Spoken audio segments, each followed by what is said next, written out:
A colonização francesa da Argélia foi um dos períodos mais sombrios da história. Com o tempo, eles usaram métodos mais brutais e perturbadores para manter o controle. Tão perturbadores que as fotos da época são consideradas das mais horríveis da história. No vídeo de hoje, vamos analisar os horrores do domínio colonial francês na Argélia e os crimes perversos cometidos para manter seu controle perturbador sobre o país. Pode ser útil iniciar com uma breve introdução sobre a invasão e ocupação da Argélia pela França em 1830. A Argélia, há muito tempo, era uma base para os piratas da Barbária, uma coalizão composta principalmente por piratas muçulmanos que atacavam navios europeus e praticavam a escravidão no norte da África. Antes da colonização francesa, a Argélia era uma província semi-independente do Império Otomano chamada Regência de Argel. Era governada por AD, um funcionário nomeado que supervisionava o funcionamento diário de Argel com grande autonomia. Grande parte da riqueza da região vinha da agricultura e dos pagamentos dos piratas da Barbária. Os janízaros, os soldados de elite otomanos, também tinham uma posição forte em Argel, mas, no início do século XIX, o poder desses janízaros estava em declínio. Enfraquecida ao longo do tempo, a pirataria foi contida pelo poder naval britânico, que retirou grande parte do seu financiamento na região. Em 1827, a França devia milhões de francos aos comerciantes argelinos pelo trigo usado nas guerras napoleônicas. As tensões sobre o pagamento da dívida cresceram e atingiram o auge quando o diplomata francês Pierre de Val e de Ussan se reuniram para discutir o tema. A reunião rapidamente se degenerou em uma troca de insultos, depois que de Val se recusou a dar garantias sobre o pagamento, terminando com Day batendo em Deval 3 vezes com seu mata-moscas. A França retaliou ao insulto, bloqueando Argel com sua frota, agravando ainda mais a situação da região. A França também estava ansiosa para se reconstruir no cenário mundial após a derrota nas guerras napoleônicas, e eles tinham como objetivo tomar Argel para si. Em junho de 1830, a França lançou uma grande expedição militar contra Argel. Cerca de 34 mil soldados foram enviados e, em poucas semanas, derrotaram as forças otomanas. O Dey capitulou e os janízaros partiram, cedendo o controle de Argel aos franceses. Os franceses seguiram tomando cidades importantes da costa nos anos seguintes. As tentativas de subjugar os argelinos foram muitas vezes sangrentas, como o massacre de Al-Aufia em 1932.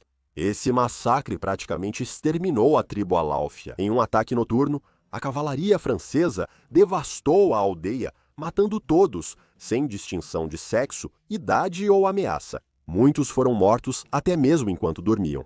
Os corpos foram então mutilados e os cavaleiros retornaram à cidade da Argel com as cabeças de suas vítimas montadas nas pontas de suas lanças. Quanto mais avançavam para o interior, maior era a oposição enfrentada. A partir de 1835, tribos árabes e berberes se uniram sob o comando do emir Abdul-Qada e buscaram expulsar os franceses. Os franceses venceram no final. Por 12 anos, as forças do emir mantiveram a guerrilha contra os franceses, que responderam com táticas de terra arrasada. Destruíam vilarejos suspeitos de apoiar o emir e massacravam civis que julgavam fornecer suprimentos. Uma tática perturbadora, usada pelos franceses, ficou conhecida como enfumade. Durante a resistência argelina, muitos combatentes tribais atacavam colonos ou oficiais franceses e depois se refugiavam nas vastas redes de cavernas. Essas redes de cavernas eram frequentemente seu único refúgio depois que suas aldeias haviam sido destruídas pelas campanhas de terra arrasada dos franceses. Quando descobertos, soldados franceses acendiam grandes fogueiras nas entradas das cavernas, cortando o oxigênio e enchendo os túneis de fumaça. Famílias inteiras ficavam presas lá dentro. Apesar do alvo serem os combatentes da resistência, mulheres e crianças frequentemente eram as maiores vítimas. Em 1945, essa tática atingiu sua expressão mais horrível no massacre de Dara. Nesse massacre, Até 1.200 membros da tribo Uledria foram mortos depois que as tropas francesas mantiveram uma pira ardente na entrada da caverna durante toda a noite. Um soldado relatou sobre o massacre. Na entrada da caverna havia bois, burros e ovelhas deitados. O instinto deles os levou até as entradas da caverna para respirar o ar que faltava lá dentro. Entre esses animais, amontoados debaixo deles, estavam mulheres e crianças. As cavernas são imensas.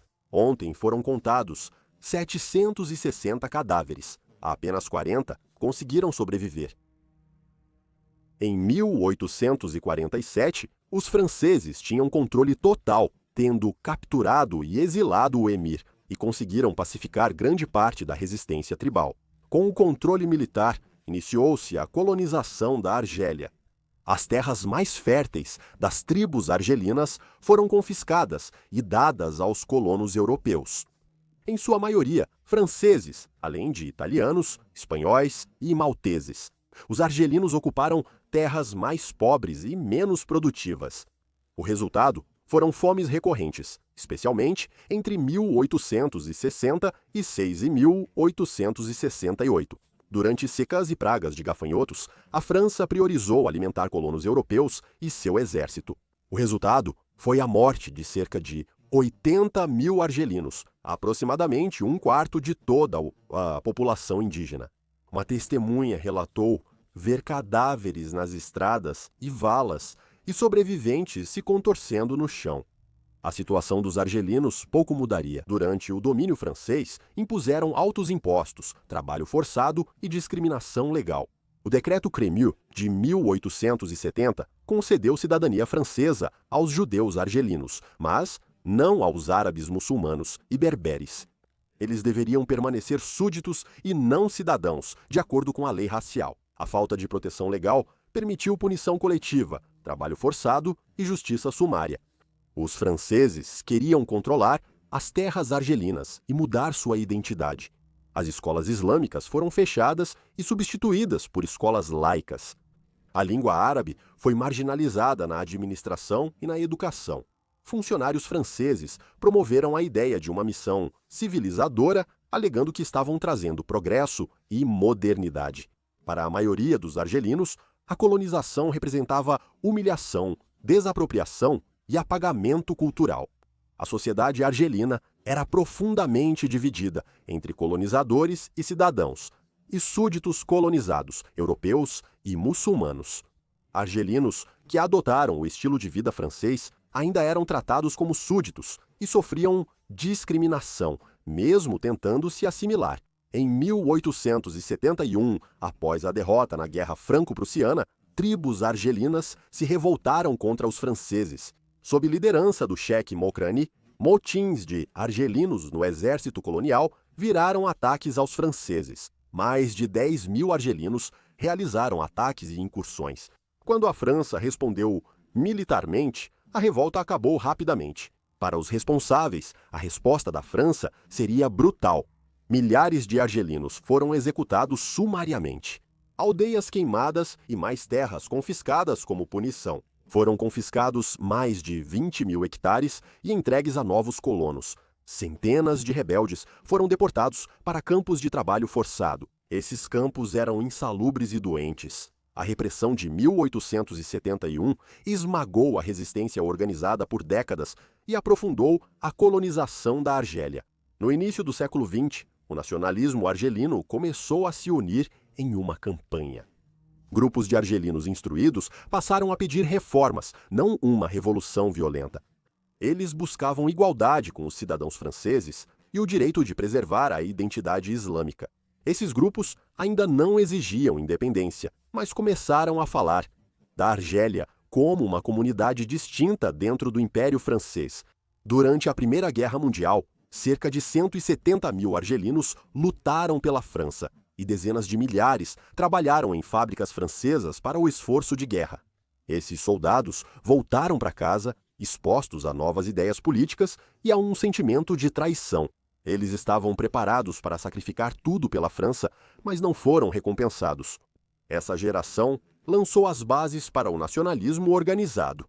Na mesma época, Os jovens argelinos emergiram como força de mudança. Eram argelinos educados na Europa que buscavam independência total da França. Em 1940, com a queda da França para a Alemanha nazista, ocorreram novas mudanças na Argélia. O governo de Vichy, aliado aos nazistas, restringiu pela primeira vez os judeus argelinos, retirando seu status elevado e tornando-os súditos. A Argélia tornou-se um estado policial, com hierarquia racial ainda mais forte. A Argélia foi libertada do domínio de Vichy em 1942 pelos aliados, e Argel virou capital da França Livre. Cerca de 130 mil argelinos viriam a servir no exército da França Livre, lutando na Tunísia, Itália, na libertação da França e até a Alemanha. Eles formavam a maior parte das tropas coloniais que lutavam pela França e acreditavam que o sacrifício de cerca de 30 mil homens significaria algo após a guerra. Mas estavam enganados. Nada mudou após a guerra. As leis discriminatórias continuaram em vigor e os muçulmanos voltaram a ser tratados como súditos. Em 8 de maio de 1945, enquanto a Alemanha se rendia, milhares de nacionalistas argelinos saíram às ruas, em Satife. Eram manifestações pacíficas, exigindo independência. Não se sabe quem atirou primeiro, manifestantes ou polícia francesa, mas ambos sofreram baixas no caos. A notícia da violência provocou ataques de argelinos a colonos franceses, resultando em 90 mortos por multidões armadas com ferramentas agrícolas. A resposta francesa foi massiva. Enviaram tropas francesas, forças coloniais marroquinas e senegalesas, além da legião estrangeira. Vilas ou comunidades participantes sofriam execuções sumárias de moradores. A Força Aérea Francesa realizou ataques aéreos em cidades e vilarejos de difícil acesso, lançando 41 toneladas de explosivos em apenas alguns dias. Colonos chegaram a fazer justiça com as próprias mãos, linchando prisioneiros argelinos retirados das prisões. Autoridades francesas criaram e apoiaram milícias de colonos para assassinar nacionalistas argelinos. O número de argelinos assassinados é muito incerto. Alguns estimam cerca de 6 mil, mas o governo argelino indica mais de 45 mil. A mensagem era clara: a França não abriria mão facilmente de seu domínio colonial sobre a Argélia. Em 1954, a Argélia estava prestes a entrar em guerra. A grande desigualdade moldou o país em benefício da minoria de colonos. As eleições também eram manipuladas em favor da minoria de colonos. 90% dos argelinos eram analfabetos e tinham menos de 10% das terras. A mortalidade infantil entre muçulmanos era o dobro da dos europeus, muitos sem acesso a cuidados médicos. Em 1º de novembro de 1954, um grupo de nacionalistas realizou ataques em toda a Argélia. Eles se autodenominaram Frente de Libertação Nacional, ou Frente de Libertação Nacional. A declaração de guerra deles citava o massacre de Satife, a miséria econômica e a desigualdade racial. Eles viam isso como prova de que só uma revolução violenta traria liberdade real. Isso deu início à Guerra de Independência da Argélia, um dos conflitos mais sangrentos e perturbadores do século XX. A Frente de Libertação Nacional travou uma guerra nas sombras, emboscando patrulhas francesas, realizando atentados a bombas em infraestruturas coloniais e assassinando colaboradores argelinos pró-França. A Frente de Libertação Nacional considerava civis alvos aceitáveis. Tentativa de afastar o povo argelino dos franceses. E, como você pode imaginar, tudo isso levou a represálias por parte dos franceses. A França enviou centenas de milhares de tropas para a Argélia, chegando a um pico de mais de 40 mil soldados em 1957. No interior, populações inteiras foram realocadas em campos de recrutamento, numa tentativa de cortar o apoio aos rebeldes. Mais de 2 milhões de pessoas foram realocadas assim.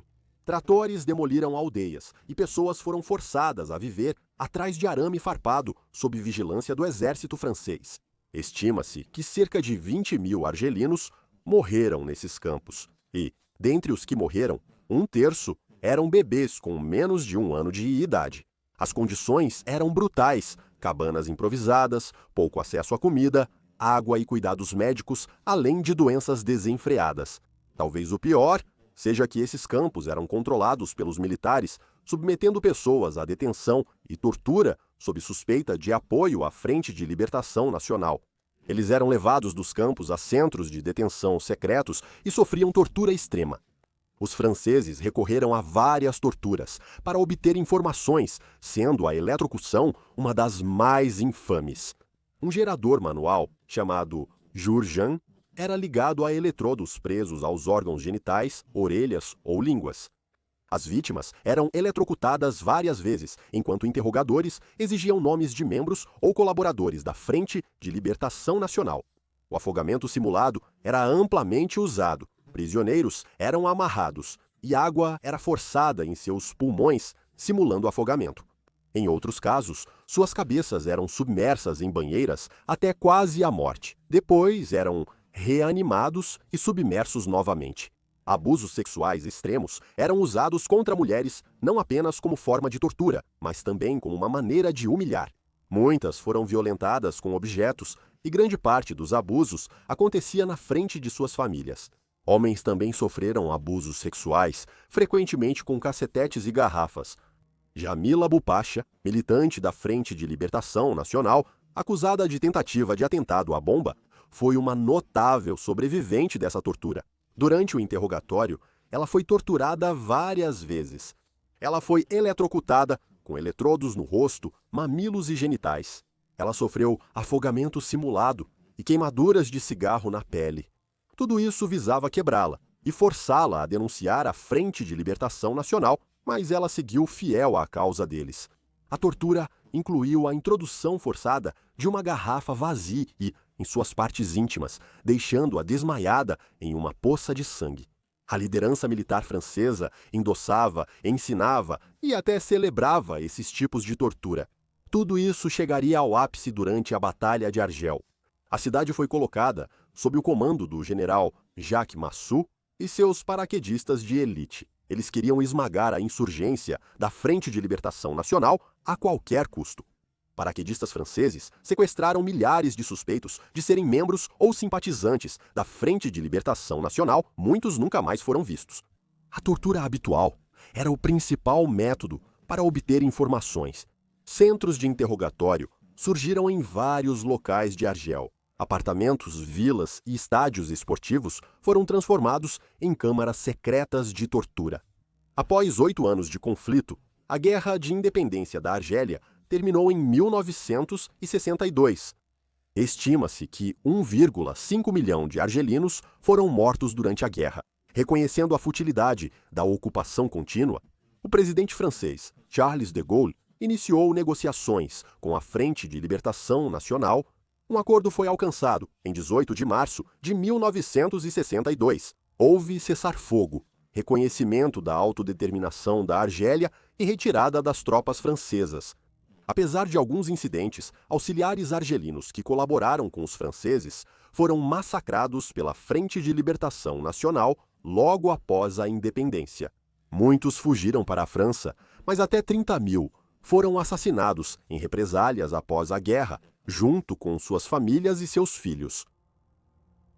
Só décadas depois, a França reconheceu publicamente sua responsabilidade e papel na tortura sistemática. Ex-oficiais admitiram em entrevistas e memórias que a tortura era sistemática, sancionada e disseminada pelo Estado. Soldados também admitiram seu papel e, como tais atos, entre aspas, fizeram com que perdessem parte de si mesmos. Emmanuel Macron reconheceu em 2017 o uso de tortura pelo Estado francês na guerra, mas não pediu desculpas. Em 2021, Macron pediu desculpas pelo abandono dos auxiliares massacrados após a retirada da França. Os horrores do colonialismo francês na Argélia incluíram desde cavernas incendiadas até tortura sistemática. O terror era uma ferramenta para manter o controle e subjugar o povo da Argélia.